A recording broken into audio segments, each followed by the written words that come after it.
ஓம் முருகா போற்றி, கந்தா போற்றி, கடம்பா போற்றி, கதிர்வேலா போற்றி. அறுவடை வீடு கொண்ட முருகா போற்றி. என் செல்ல பிள்ளையே, இது வெறும் ஆறுதல் வார்த்தை மட்டுமல்ல, உனக்கான சிறுவாபுரி முருகனின் அருள்வாக்கு. நிச்சயமாக இன்று பலிக்கும் என் செல்லமே. உனக்கென்று விதிக்கப்பட்டது நிச்சயமாக உன்னை வந்து சேரும்.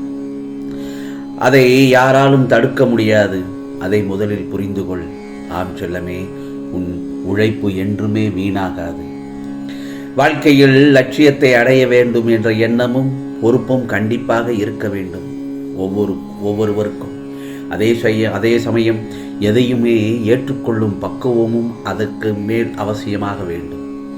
இந்த வாழ்க்கையே எனக்கு வேண்டாம் என்று சொல்லும் அளவிற்கு அனுதினமும் ஏதாவது ஒரு கஷ்டம் எனக்கு மட்டும் வந்து கொண்டிருக்கிறதே என்று புலம்பாதே. இந்த முருகப்பெருமான் பல முறை உன்னிடம் சொல்லியிருக்கிறேன், இந்த உலகில் உள்ள அனைவருக்கும் இது போன்ற நிகழ்ச்சிகள் நடந்து கொண்டுதான் இருக்கின்றது. என் செல்லப்பிள்ளையே, உனக்கு பெரிதாக தெரியும் பிரச்சனை மற்றவருக்கு சிறிதாக படும். உனக்கு சிறிதாக இருக்கும் பிரச்சனை மற்றவர்களுக்கு பெரிய பிரச்சனையாக இருக்கும். உன்னுடைய பலத்தை நீயே நம்பவில்லை என்றால் வேறு யார் நம்புவது? ஆகவே நம்பிக்கையோடும் மனதைரியத்தோடும் எந்த ஒரு செயலையும் நிதானமாக யோசித்து செயல்படு. அந்த பிறகு பார், உன் காரியமெல்லாம் நிச்சயமாக கைகூடும்.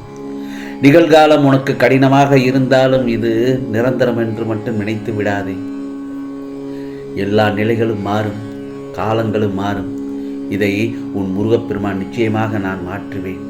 பிறகு பார், நீ எல்லா செல்வ வளங்களையும் பெற்று நல்ல பெயருடன் நிம்மதியான வாழ்க்கையை நிச்சயமாக வாழ்வாய்.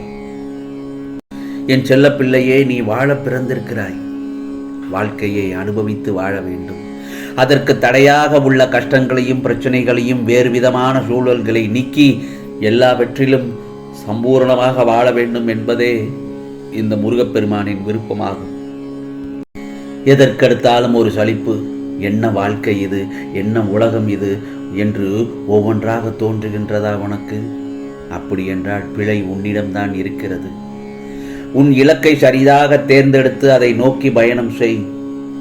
செயல்களின் வடிவம் சிந்தனையில் இருந்துதான் ஆரம்பிக்கின்றது.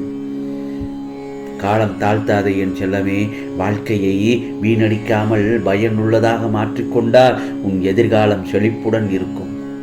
அதில் ஒரு துளி அளவு கூட சந்தேகம் இல்லை. சோர்வை என்றும் வளர்க்க விடாதே. நீதான் உனக்கான வாய்ப்புகளை உருவாக்கி கொள்ள வேண்டும். வந்த வாய்ப்புகளை கையாளவும் தெரிந்து கொள்ள வேண்டும். ஆகவே நீ முடியும் வரை முயற்சி செய்து கொண்டே இரு. அதாவது, நீ நினைத்த செயலில் வெற்றி பெறும் வரை வெற்றியினை சிந்தித்து கொண்டே இரு என்று இந்த முருகப்பெருமான் உன்னிடம் சொல்கிறேன். உனக்கான வெற்றியை உருவகப்படுத்தி பார். பிறகு தானாகவே வெற்றியை உருவாக்க தேவையான சக்தி உன்னிடம் செயல்படத் தொடங்கும். அதற்கெல்லாம் நம்பிக்கை ஒன்றுதான்.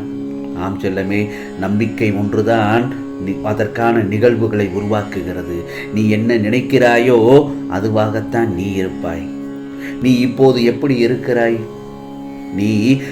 எப்படி இருக்கிறாய் என்றால் இதற்கு முன் நீ என்ன சிந்தித்தாய் என்பதை பொறுத்ததுதான். எனவே என் வார்த்தைகள் மீது நம்பிக்கை வைத்து இனிமேலாவது காலத்தின் அருமை உணர்ந்து நீ செயல்பட்டு வந்தால் வாழ்க்கையில் உனக்கு என்றுமே வசந்தம்தான், என்றுமே வெற்றிதான். உன்னை புரிந்து கொள்ளாமல் உன்னை பற்றி ஒன்றுக்கு இரண்டாக பேசியவர்களின் உண்மை முகத்தை நீ பார்த்திருக்கிறாயா? அப்படி பார்த்தாயானால் அவர்களிடம் இருந்து உடனே விலகிச் சென்று விடு. அவர்கள் அப்படித்தான் என்று தெரிந்த பிறகு அவர்களை நம்பி உன் நிம்மதியை இழந்து விடாதே. அவர்களை என்னிடம் விட்டுவிடு. நம்பிக்கை துரோகம் செய்தவர்களுக்கு நான் நிச்சயமாக நல்லதொரு பாடத்தை புகட்டுவேன். நீ ஒருபோதும் வருத்தப்படாதே என் செல்லமே. அவர்கள் அப்படி பேசினார்கள் என்றால் அது உண்மையாகி விடுமா? எனக்கு தெரியும் என் செல்ல பிள்ளை எப்படி என்று. ஒருபோதும் கண்கலங்கக்கூடாது. அவர்களுக்கு நான் நிச்சயமாக புரிய வைக்கிறேன். என் வாழ்க்கையில் மட்டும் ஏன் இவ்வளவு கஷ்டங்கள்? நான் என்ன தவறு செய்தேன்? இந்த நிலை எப்போது மாறும்? என் வாழ்க்கை தரம் எப்போது உயரும்? மற்றவர்கள் முன்னிலையில் நான் இப்படியே இருக்கின்றேனே, என் நிலை மாறாதா? நானும் நிம்மதியும் சந்தோஷத்துடன் வாழ மாட்டேனா என்று தினமும் என்னிடம் அழுது புலம்பிக் கொண்டிருக்கிறாய். கவலைப்படாதே. உன் வாழ்க்கையில் மாறுதலுக்கான வேலைகளை இந்த முருகப்பெருமான் துவங்கிவிட்டேன். இனி அனைத்தும் சுபமாகவும் நல்லதொரு நிகழ்வாகவும் தான் உனக்கு வாழ்க்கையில் நடக்கும். எத்தனை துன்பங்கள் வந்தாலும் இந்த முருகப்பெருமான் என்னை கரையேற்றி விடுவார் என்ற நம்பிக்கை, உன் தன்னம்பிக்கையே இனி உன் வாழ்க்கையை சந்தோஷமாக வாழ வைக்கப் போகிறது. இதை மகிழ்ச்சியுடன் கேட்டு விட்டாய் அல்லவா? இனி உனக்கானது நிச்சயமாக எல்லாம் நல்லதாக நடக்கும். ஒவ்வொன்றாக உன்னை தேடி வரும் செல்லமே, அது உன் முருகப்பெருமான் அனுப்பியதாகத்தான் இருக்கும்.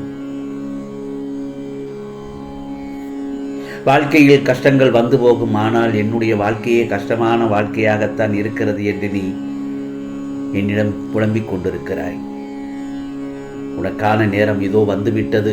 உன்னுடைய வாழ்க்கையில் இதுவரை நீ கண்டிராத பல அற்புதங்களையும் காணப்போகிறாய்.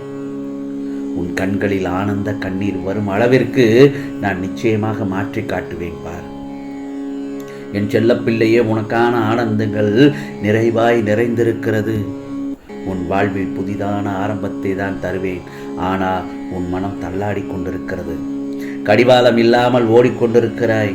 என்றாவது ஒரு நாள் விடியும் என்று காத்திருக்கிறாய். நீ அனுபவித்து வரும் துயரங்களிலிருந்தும் கடினமான சூழ்நிலைகளிலிருந்தும் விடுபட துடிக்கிறாய்.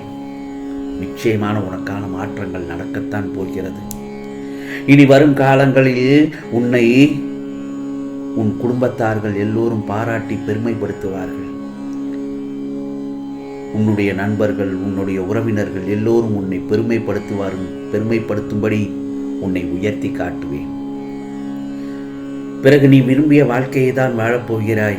ஆம் செல்லமே, உன்னை தேடி வசதிகள், வாய்ப்புகள் வந்தபடியமாக இருக்கும். உனது எதிர்காலத்தை நிர்ணயித்து விட்டேன். நீ எப்படி வாழ வேண்டும் என்பதை எழுதி கொண்டுள்ளேன். இதோ உன்னை அனைத்திலும் சிறந்து விளங்கும்படி செய்வேன்.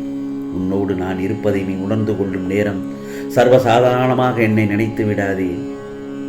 ஆம் செல்லமே, அனைத்தும் அறிந்தவன் நான். மற்றவர்கள் மத்தியில் நீயும் சிறந்து வாழப்போகிறாய். கலங்காதே. இந்த முருகப்பெருமான் இருக்கும் வரை எப்படிப்பட்ட சூழ்நிலைக்கு தள்ளப்பட்டாலும் சிறிதும் கலங்கக்கூடாது. இந்த சிறுவாபுரி முருகன் இருக்கும் வரை உனக்கு எந்த ஒரு பயமும் இல்லை. உனக்கானது நிச்சயமாக நல்லது நடக்கத்தான் போகிறது. எந்த சூழ்நிலையிலும் நான் உன்னை பாதுகாத்து கொண்டுதான் இருக்கிறேன்.